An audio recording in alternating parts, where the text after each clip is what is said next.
Welcome back, everybody, to the A Little Less Fear podcast, the Dr. Lino Show. I would like to welcome Michael DiPietro and Marcey Donnelly. They're co-authors of the Inside Guide, Breaking Through to Intuitive Wisdom and Inspired Living. For over 20 years, Michael DiPietro has been guiding individuals and groups to overcome obstacles and awaken to authenticity, fulfillment, and life purpose. He has a BS degree in engineering, is a certified master practitioner of Neuro Linguistic programming, a martial arts instructor, skilled bodyworker, meditation teacher, and has spent time in both Buddhist and Benedictine monasteries.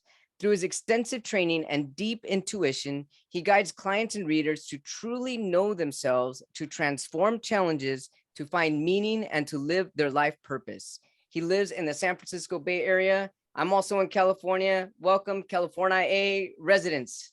Thank you. Thank you. So yeah, this is incredible. Thank you for your time. And you know what? We're very interested in people's journeys. This is a motivational podcast, and I'd like to know what brought you to where you currently are at today. Great. Well, this journey for me started about 30 years ago. I was living a pretty unconscious life up until about age 30. And then at age 30, I was at a low point and I had a spiritual experience in the desert in Arizona. And that opened my heart up. And from there, I started getting into meditation, into martial arts, into everything that was helping me develop and deal with kind of the dysfunction and pain from my childhood. So I think sometimes a spiritual opening actually is the beginning of our journey, and it really opens us up to a deeper level of consciousness.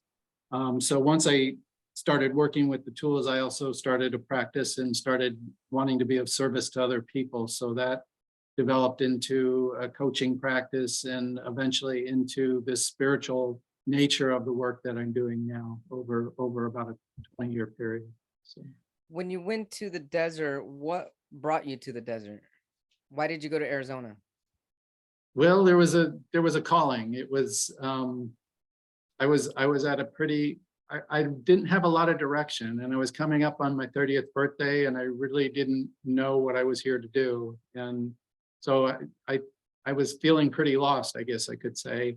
And I just went out, and it was on my 30th birthday, and I just was meditating in this spot in the desert, and it was kind of a presence that showed up. And just my heart burst open, and rays of light came from behind the clouds, and it really was just kind of like God showed up for a moment, and it just burst my heart wide open. I started weeping tears of joy, and the clouds started dropping little drops of rain at the same time, and Wow. it just like was a flood of joy and love coming through all at once. And we think like that's the pinnacle to reach that, but a lot of times that's the starting point of our journey. That's when the work begins. But prior to you having this incredible awakening, what were you meditating before? I was doing nothing. Yeah, I was partying, and I had a kind of wild time in my 20s, and that's probably why I think, I had gone to school for electrical engineering, and I was very driven, but I hit about 27, 28 years old, and I kind of washed out the corporate world. It wasn't really my gig, and I had a different purpose to follow, and I knew something I was destined for, but it really wasn't showing up. And so I just kept on and kind of kept limping along until I got this calling to go to the desert, and that really woke me up. It really was earth-shattering in a way. Could you describe the calling to go to the desert? What did that feel like? It's just a hunch, I guess.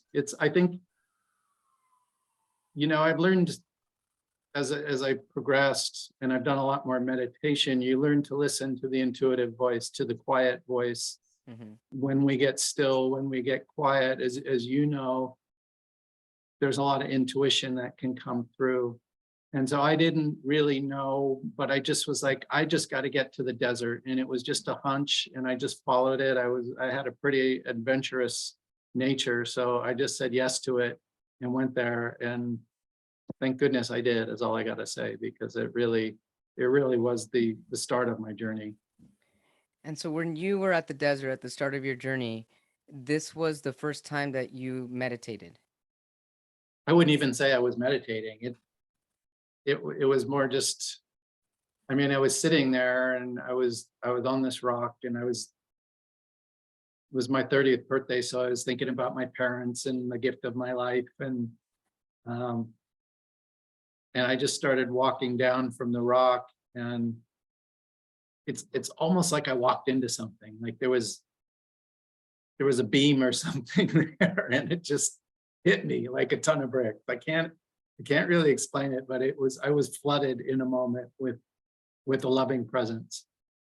And What did you think at that it moment when you were being flooded by this oh God, immense energy? I don't think I had much thought. I thought, I didn't know what to make of it because I didn't have an understanding of experiences like that at the time. And now I've guided lots of people through experiences like that. But I think, the mind can grab a hold of something like that, and we can tell a story about what we think it is, but it's not always accurate, because the love and the presence that's at our center is bigger than our mind can get around sometimes. Mm-hmm. And when we experience that loving core of who we are, the mind can at times go into delusion around it and make a story about it, and think I'm the next prophet on the planet, which, Right. hey, maybe I am, but the mind doesn't need to think that way. That's not Right. useful to staying grounded and staying humble and beginning to get beyond our own self-interest in a way. So Continue through the journey. What happened after the desert? How long were you at the desert? it was just a couple of weeks through, and it was a time where a lot of synchronicities were happening. So I was really starting my spiritual journey of listening to the inner guidance. But the real work started when I started meditating and I started the martial arts, and I really started to face my inner demons, a lot of the pain and dysfunction from my childhood that I'd never dealt with. It was 30 years of avoiding all that. So I had a lot of catch up to do. And so most of my 30s, I was doing healing body work, and I started my coaching practice around age 38. And then I got into the neuro linguistic programming. But for most of my 30s, I was just doing a lot of inner work and a lot of soul searching and a lot of digging and just kind of facing my triggers and really, like, I was a sponge. I was reading 5 books at a time during my 30s, and just really learning as much about spirituality and consciousness as I could. And then in my 40s, the game changed a little bit. It's more about going into your profession and your career. And I was approaching midlife at that point. And so the focus changes a little bit. And it changes again in your 50s and again in your 60s as you go through these chapters of life. Mm-hmm. So it's just been more, staying on the path, continuing with the work, continuing to reach out, continuing to evolve. At about 48, I kind of left everything. I decided I didn't want to do corporate work anymore. I was doing small business and corporate coaching in San Francisco, and I just burned out on all that. And so I walked away from all of it, and I really wanted to be out in the world in more of a spiritual orientation. And so I took a number of years. I went to the woods. So I just kind of zeroed out a lot of things and restarted it under the work I'm doing now, which is really reaching a broader population with a different message. And the message is really that you are your own guide, that there is wisdom inside of you, and that we, as much as guides are useful, and I'm a guide in working with other people, the real important message is that you're a guide in your own right, and everyone has wisdom and power and the answers that they seek within themselves. So that's really what I'm trying to point people to at this point is stop looking outside yourself. I love how you said that you are your own guide. There is wisdom inside you. But prior to you being able to think this way and feel this way, when you were facing your demons in your 30, could you take us through some of those demons that you faced and how you overcame some of those challenges? Sure. I grew up in a large Italian Catholic family, and we had 7 kids. And a lot of times in families, children will play different roles. So my role was the lost child, and I was I felt very alone in a large family, and we had a sibling who was special needs, and I was absorbing a lot of the pain and a lot of what wasn't being talked about in the family. So I was kind of the sponge for a lot of that, and it made me very dysfunctional in a lot of ways when I was younger. And what you realize as you begin to face those inner wounds is that there was never anything wrong with me. The healing that I got was that I was caught in the pain of the family. I was caught in a lot of things that had nothing to do with me. And there was a lot of guilt about my own function being in relation to a special needs sibling, right? Mhm. So when you pass that sibling by and you're more functional and healthy than they are, there was a way I was unconsciously holding myself back. Mhm.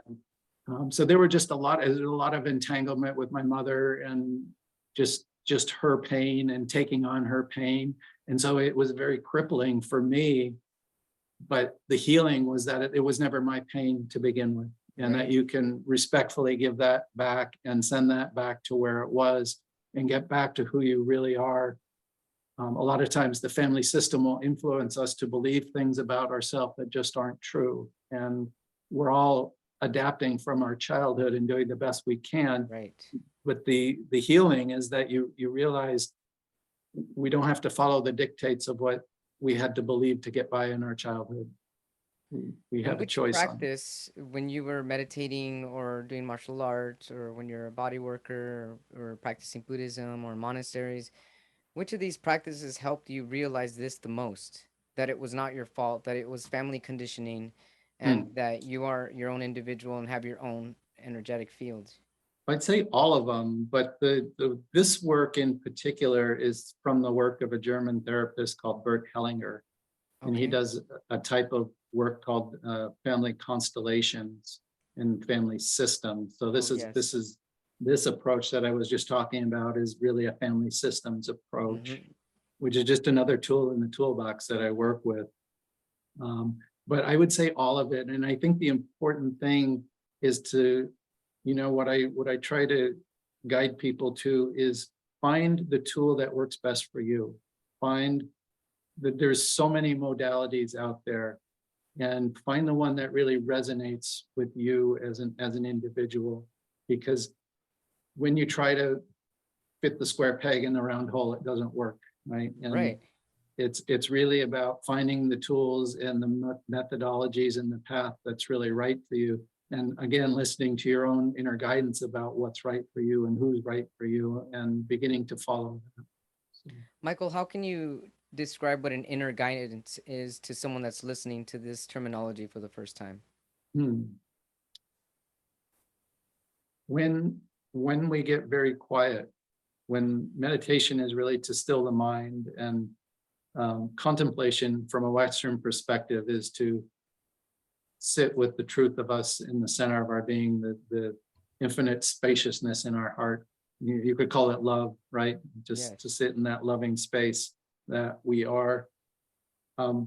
When I talk about inner guide, it's really the wise, intelligent part of ourself that's plugged in to the universe that knows. There's a knowing part of ourself, but a lot of times in our everyday mind, there's too much noise going on in Right. the mind to really hear that voice. So the guidance is there within everyone. The key is to make ourselves still and quiet enough to really listen, and sort out all the noise, all the other voices, all the things that are trying to lead us astray, the outer diversions, the cookies in my cabinet, the things that are going to get me Right. off my track, right? So there's distraction in the outer world, and, entertainment, TV, internet, all these things that can really distract us from our interior life. The key is to begin to go back internal, to listen, to sort through our thoughts, our feelings, our sensations in our body, and get to a point of stillness where we can begin to hear our own intuitive voice. I love how you said that, sort through sensations of the body. So how does somebody tell the difference between their inner guidance and a distraction? Wow, you're just giving me some very easy questions to work with there, Lena. Oops, sorry about that. I think it's a matter of subtlety. The inner guide is going to be usually the quietest. It's going to be the most subtle voice in us. An outer distraction is something that, I call it, in the book we talk about in the beginning, attention direction. And these days, everybody wants your attention. Internet, it's all about getting attention, right? Right. And social media leverages people's attention. But where is your attention going? Is it going outside yourself to, the latest, greatest movie, or what's this TV show? And there's nothing wrong with those, don't get me wrong. Right. But your attention is also meant to go inward. And so when we can turn our attention inward and sort out our feelings and just pay attention to self, right? It's like we're the last to get the attention sometimes, and where the self is the one that needs it the most, because we need to reach that center. We need to reach our loving core. And if we don't turn the attention inward, a lot of times we just get distracted with everyday life. And another part of it is that when we turn the attention inward, sometimes we hit the shadow realm. Sometimes we have to face things that don't feel good internally. Right. And that forces a lot of people to go back out again. It's like, well, I did turn inward and I felt worse. Well, okay, yes. that means you hit something, and that something is to be worked with and cleared. But the truth of you lies deeper than that bad feeling you might have hit, right? Right. And it seems like a lot of people can be potentially turned off by that. Like, oh, I went deep and then it made me cry and now I don't want to go there. So I mean, how do you get someone to continue on that path? Like, it's okay, you reach something that's actually a light, it's not anything dark, there's something going that's going to take you to a different path if you continue there, a positive path. How do you encourage someone to keep going from there? Well, when I work with people, we help. That's what I do in a private session with people, is I help them break through that and revise that so that it's not a hindrance anymore. But the important thing is, this is an optional course in life. This has to remain a choice for people. If someone is forced to do that, it's not going to work. It really. And I wait for a lot of people to come to me, because if I try to go out and push someone who's not ready into the work, it never works. Never. But there's a timing for people's lives. And when the door opens, that's a really incredible opportunity to transform and to really begin to make a difference that you've been waiting for a long time. Michael, how do you guide people? I'm sorry, go ahead, Marcey. No, I was just going to say, as a client going through this work, and that's how I met Michael 5 years ago, was he was referred, and I wasn't quite clear on kind of what the work was, but I've always had the sense that there was something missing, that there was something more I should be doing, that there's this yearning for this place. And I had all of the things that I felt so grateful for: a roof over our head, a job, a family, a good relationship. And so I thought, gosh, I just feel like I've had everything that I've wanted at my core, but what is this hole? What's this? I call it, like, I just yearn for something more.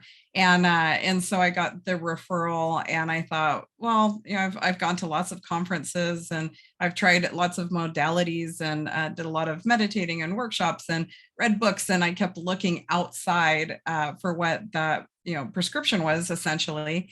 And within the first, 2-hour session with Michael, it hit on a few things. And my first thing I hit on was that there was really nothing broken within me. And I'd always been searching to fix what was going on and what was wrong inside of me. And then once I had my first shift and that first understanding and the first feeling of love and acceptance and curiosity about, my purpose and how, the joy that could be part of my daily life, I didn't want to go back. So, we all have ups and downs, and this isn't, that, suppression where you just pretend that everything is fine when it's not. And we still have ups and downs. But I just wanted to feel more of like the curiosity and of getting to know myself. And I just wanted more. And so once I got that feeling, then, and once I had, my first little transformation or shift, I thought, you know what, I'm just curious about this work and I want to continue because that feels so good. And it feels like something is being healed. And so I even mentioned that I can't even think of what was going on in my head 5 years ago. Like, it doesn't even feel like it's part of me anymore. And that's why I continue to, look inside, and it's, and through, contemplation, stillness, meditation, work. Of course, when you write a book, you all of a sudden have lots of opportunity to live the practices. But that's why I just know the place that I'm at now and the skills that I've learned to be able to introspect, mentally, physically, emotionally, spiritually. It's so worth the pain sometimes that you uncover when you see a side of yourself that you're not that accepting of. Marcey, thanks for sharing. And when you first had your first transformational experience, what were you doing and what brought you to that transformation? Yeah, in terms of the transformational experience I had with my first session with Michael, it was when he told me that there was nothing broken.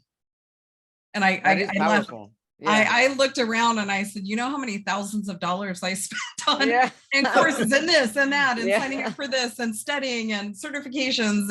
And I said, what do you mean nothing's broken? I mean, clearly there's something wrong with me. It's like, there's nothing that needs to be fixed. You are whole and complete. Now there's things that you've gone through and there's coping mechanisms that you've developed through your life that drive this yearning to fix things. And so I started getting curious about like, what's me versus my conditioning. And that's really fascinating because I'm somebody who's naturally organized, but the shadow side of organization is chaos. So when my world is chaotic, I could see it and accept to say, instead of yelling at people to put stuff away, I can say, you know what, there's that chaos that's complementary to my organization, and I am chaotic inside, and it's okay for things to be chaotic around me once in a while. Sure. But naturally, I don't have to work on being organized. I'm naturally organized. And so that pressure just was lifted off, and just continuing to peel back those layers have really been empowering. And that's when the mystical stuff starts showing up, which is amazing. The synchronicity, the flow, when you wake up with like an excitement for life. And that's, we call it like the mountaintop energy, but living it in your day-to-day life. Yeah. You have those mountaintop experiences where everything seems peaceful and love and you feel connection. Yeah. But how do you bring that energy into your daily life? How do you live wellness as a verb and not as a destination? I love that. Well, how do you live wellness as a verb and not a destination? It's this practice. I don't know, Michael. It's wellness is there's certain words, they're called nominalization, and we try to turn them into something we can grab onto. But something like wellness, it's a flowing state. It's a state of mind, really, a state of heart. And it's really, are we living in a well way, right? And it's not something that you can grab at. It's very intangible, right? Right. But like it comes down to every moment. Like, what am I doing each moment? Do I grab for a soda or do I grab for a glass of water? Exactly. I don't like soda, so it's easy choice for me. But like today I was getting a little cloudy in my head. I was on the computer too much. So wellness said, hey, I'm going to go for a little walk outside. And I just sat on the lawn for a little while under the shade of a tree and just sat there and watched little rabbit ran by. And, that was a wellness moment for me. And it just, anything we can do that helps us foster an inner sense of well-being, right? Because it's an inside job. Wellness is not going to show up just because I have a certain house or a certain car or a certain lifestyle. It's a feeling from inside of us, and it's how we express that in our lives. I love that word. When I first started I'm going to say this, the healing journey, because I completely changed that term. I came to this realization. I was like, you know what? If I keep saying I'm a healing journey, I'm always going to be healing. I'm going to change this to wellness. I'm on a wellness journey. And ever since then, I mean, I'm well now, so a lot of the times you have to change the terminology to have your brain understand this new vibration and just ride that wave. Yeah, wellness is really the way to go, because healing is nice because it relates to wholeness. But just like you said, a lot of the language we use is really important in terms of how we program ourselves. Yes, absolutely. Something the both of you mentioned earlier was the word synchronicities. What is a synchronicity? Well, synchronicity. I'd like to hear it from you, and then you're an example of synchronicity for you, and then from Marcey as well. Okay. Synchronicity was originally termed by Carl Jung, and it's a term when we get kind of a spiritual message by things coming in more than one channel. Like I hear about a certain book, and then 3 hours later, I bump into someone who mentions it in the same book to me, right? And so it's synchronous, and it's a way that we start to get messages on a different order of reality. There's a spiritual order and a spiritual nature to things, but again, in the busyness of our mind, we're not privy to a lot of that. And so there's a type of spiritual experience as we begin to open up and we begin to get more clear, where we get guided, we get messages, and sometimes those messages are coming. It's all coming from the inside, but sometimes it's delivered by someone on the outside, and sometimes in multiple ways at the same time. And I think it dovetails into providence a little bit, and just kind of along the same lines as the wellness too. But it's synchronicity is when messages and things are showing up that guide us in a certain direction, or to me, like they're an affirmation that I'm walking my path correctly, that I'm right where I should be. So what is the difference, or is there a difference between a coincidence and a synchronicity?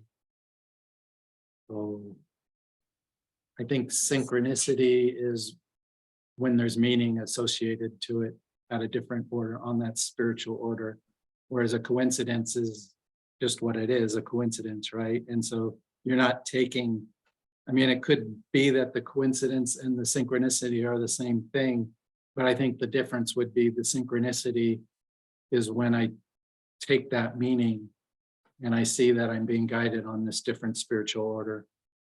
Whereas a coincidence, I'd be like, oh, that was an interesting coincidence, but I'm not really getting much out of the fact that there was a coincidence. So coincidence is kind of more like a surface. I would say it's the same thing, but it's the meaning that, am I paying attention to the coincidence? Mm-hmm. So a coincidence can happen, and I just don't pay attention to it. Oh, that was interesting. But in a synchronicity, it's still a coincidence, but suddenly I'm like, oh, wait, I've been asking that question, and that answer came to me twice today. And I start exploring it, and suddenly I'm down a certain path, and it's giving me the answer I've been seeking. Right. So that it just, to me, the synchronicity has a different order, and it really has to do with, are we paying attention or not? So, for example, we both practice Buddhism. Would you say that's a coincidence or synchronicity?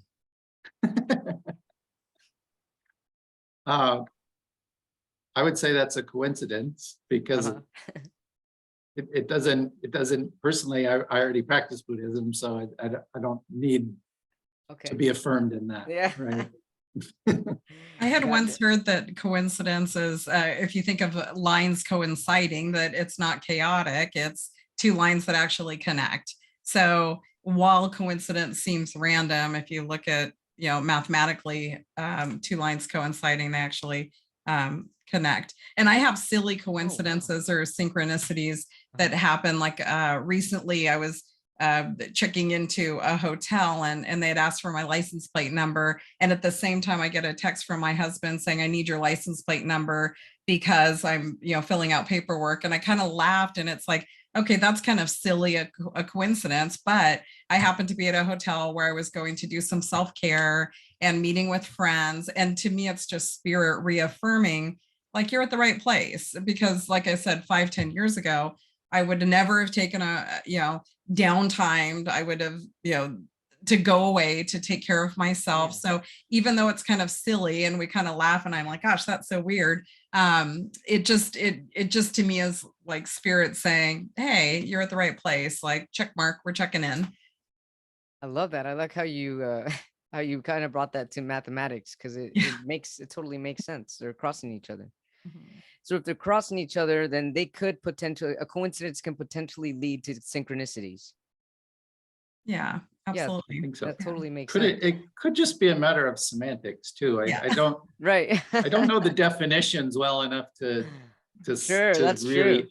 answer that, but Yeah. maybe they're the same thing. Maybe it's just the word we use. Or the feeling that we put with it. Yeah. Yeah.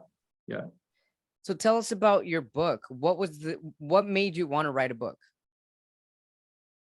Well, there's been a book in there for a number of years. Like I said, I've been doing this work and I had a lot of tools in my toolbox. But truth be known, here's the big reveal. I'm not a very good writer. Okay, that's all right. So I resisted writing a book for a long time because it involved writing. And 2 years ago, I got this almost like a download. It was an inspiration, and the whole outline for the book came through in about an hour. And I just got some big sheets and I wrote the whole thing down and just got it all down. Marcey laughs because she still has pictures of those original sheets, and she's like, what are these things? They're ridiculous. They're completely illegible.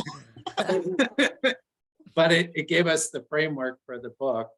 And then I knew I needed someone to work with, because I really needed someone to talk to. And we got an app called Otter, and it's a transcription app. And so we were able to start conversations, and this app would transcribe the conversation into text. And we'd take the text and have something to work with, and then they could edit that very easily and then put it into the outline. And so we just started this process of these weekly conversations and editing the text. And through that process, we were doing about 15 to 20 pages a week. And so we got the book, written Right. fairly easily through that process. But there's two things about it. I think one, that I could speak to someone when I'm sitting at a blank screen, there's really nothing that comes through for me. So I have a hard time. But because I was talking to Marcey, I was able to talk to someone the way I'm talking to you, the way I'm talking to your audience right now.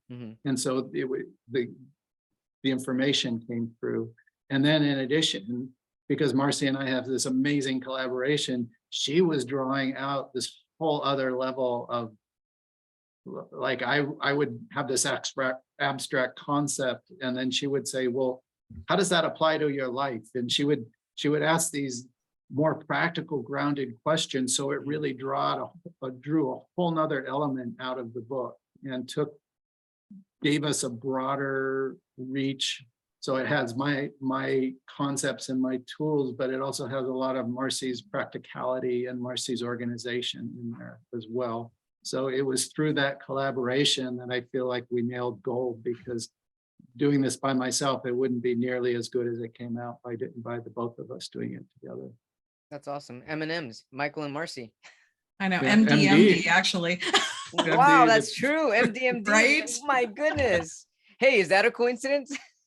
It's a synchronistic moment. It is. One of the person who gave us a recommendation is Cyprian Concilio. He's an abbot at a monastery in Big Sur, and he called us doctors of the soul, MD. and MDMDs. Yeah. Wow. I love it.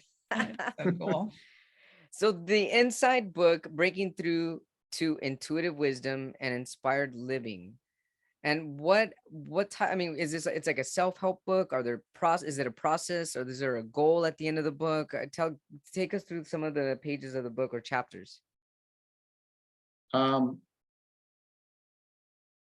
It's a self-help book, but it's really written very different. It's a book that is self-directed, and we use a lot of the inquiry process. So we're not giving advice. Even when I work with people, I'm never giving advice or telling them what to do. What I'm doing is asking really good questions that get people to discover for themselves what their own answers are. And that's what this book is about. It's a guide. It's called the Inside Guide. And it's really a way for people to take the journey and have a roadmap to do that. But it's, one of the people who wrote a review said this is not like a self-help book because it's not preachy in any way. And we're not preaching anything here. All we're doing is saying, hey, you're a person in your own right, and you have a process, and we can guide you in that process, but start to take that inward glance, start to go through that process. So in the first part of the book, we're really bringing people through the labyrinth of the mind and how to navigate the need to find answers and the need of the mind to know. And ultimately, we're living in a mystery that's unknown for all of us, right? Sure. And it's unfolding, but the mind wants to know all the time. It wants to have the answers. It does. And then in the second part of the book, we're teaching people how the mind creates your reality, and how obstacles, whatever obstacles we have, can be overcome by a process of understanding how to reroute neural pathways. The obstacles people face are all an internal orientation. So everything in our lives is getting projected from within us, from within our minds. And so a lot of that is unconscious content. And so we take the second section also through the body, through your physiology, and how the brain is working at this level of physiology to create your reality. I love that. That's incredible. And is and that that- how you help your clients? That's pretty much the essence of it, is understanding sensory-based information. So when we have an obstacle, when we have, or we even, if we want to create something new in our life, it doesn't always have to be problem-oriented, right? It can be, hey, I want to have this great new thing in my life. We have to understand that it's a neural pathway in the brain. And the brain runs on sensory-based information. So just like we see and hear our senses externally, our senses also work internally. And so that's how people process. We either process visually, auditorily, or kinesthetically through our feelings, olfactory, and taste, right? So these senses work internally and create inner reference points and inner programs that give rise to the experiences that we have. And when you can start, there's a number of exercises we can do. So what we start to do is elicit how someone is doing what they're doing. This is directly from the field of neuro-linguistic programming. And so when we have those markers, we can start to say, okay, I want to create a new program, or I want to deconstruct a program that's getting in the way. And this is basically like the code that allows us to be able to do that. I love that, understanding sensory-based information. And it seems like you can, when you're understanding the sensory-based information, then the neurobiological portion, you're able to also have like a full human, and then at the same time, like inner spiritual awareness. So it's like you're combining both of them. Very much so. That's a beautifully said. I like that way of approaching it. And sometimes that's what I'm doing when I'm working. My consciousness is tending to two parts. It's tending to the infinite part of the human being and to the human part of the person I'm talking to. They're who do they think they are, and what is their individuality, and then who are they in this expansive place and in their greatness, and how do they fit? How do we each fit into the bigger picture of that? So yeah, how are the that's individual and at the same time whole? And that Yeah. actually, I'm sorry. oh, I was going to say, Michael, that I know you're going to part 3 because the book is organized into 3 sections: mind, body, and the last part is spirit. And we've talked a lot about that's called the inside guide, because there's so much interior work to do, and analysis, and observing and sitting with what's going on inside of your mind and your body. But then when you get to that place of love and connection is really when we kind of project that love out into the world. And that's really the intention for this work, is how could we heal ourselves and live our life purpose with all of our tools and talents and abilities, and bring that out into the world, because we're Yes. so we're so disruptive by so much change, instability, social media, what somebody Right. else is doing, what are we missing out on? We're so externally aware that, is there a way to reconnect on our gold, as we call it in the book, like our magic, and then bring that out into the world and start building that community of connected people that will do amazing things.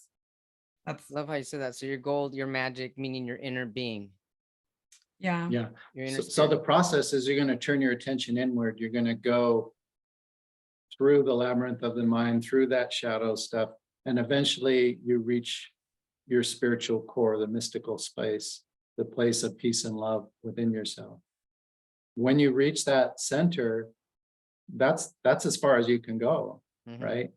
And maybe we have to kind of learn that journey and how to do that. But then once we want to live our purpose in the world, it's about coming out from that place of love out into the world and letting that center express. We no longer need the mask at that point. We can really show up more authentically at that point, because there's nothing to hide. We found what we're looking for, Exactly. right?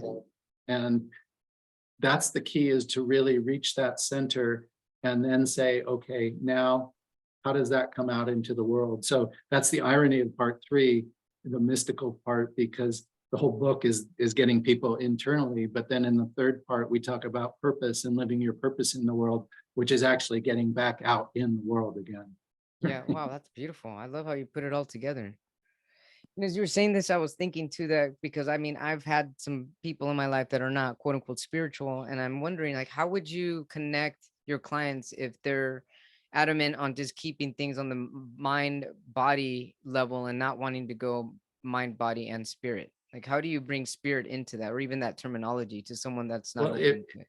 I wouldn't, if it doesn't resonate with I the see. person I'm talking to, right? Mhm. Because everyone's different and everyone's going to have a different experience, but we can still be of value. And maybe we don't use the word spirit. Maybe it's just getting to a place of stillness within yourself, Mhm. or getting, so again, the terminology is not important.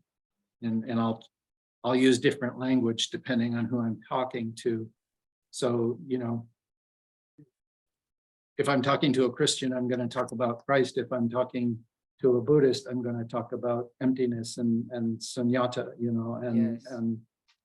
so it's different language. But if I'm talking to someone who is not spiritually oriented, I have one client who is atheist, and so I don't use spiritual terminology with her Right. at all, right? Because it doesn't relate to her, but she still gets a lot of value by understanding neurology and reprogramming and Yes. having a better experience.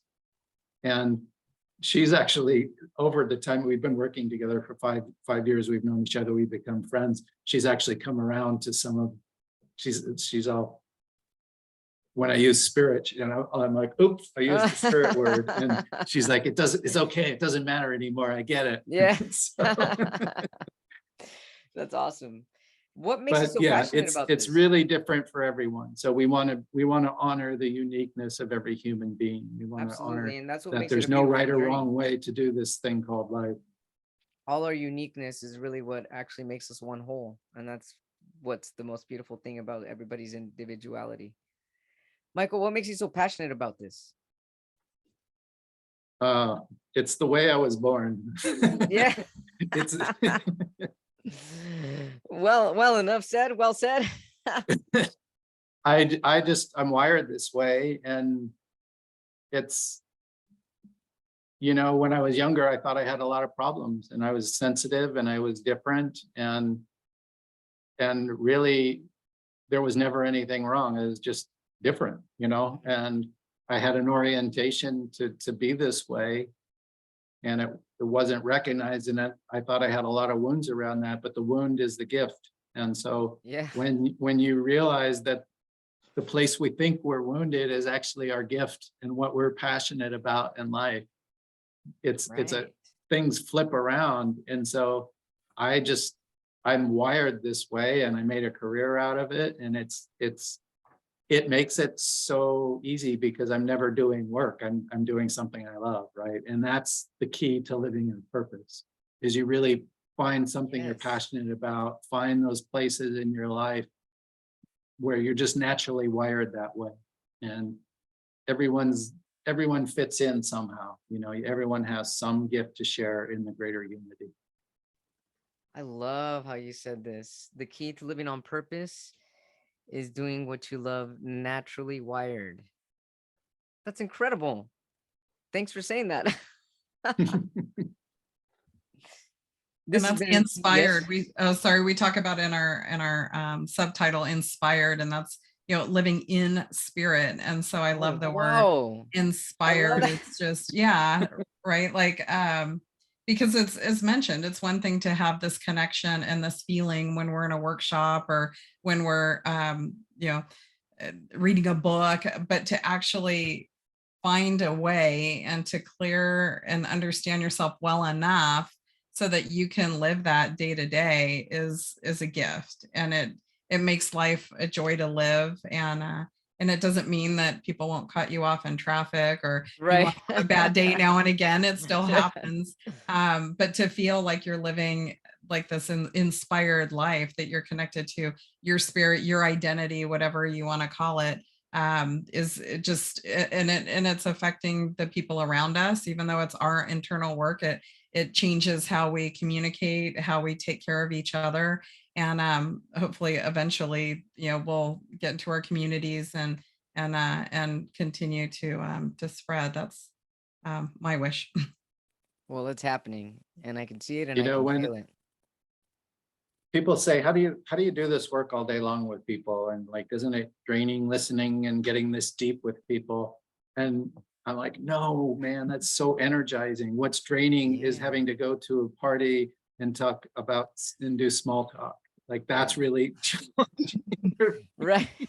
So I can go really deep all day long. It's the way I was born, but so sometimes I have other challenges that are like socializing in a shallow way. That's more difficult for me.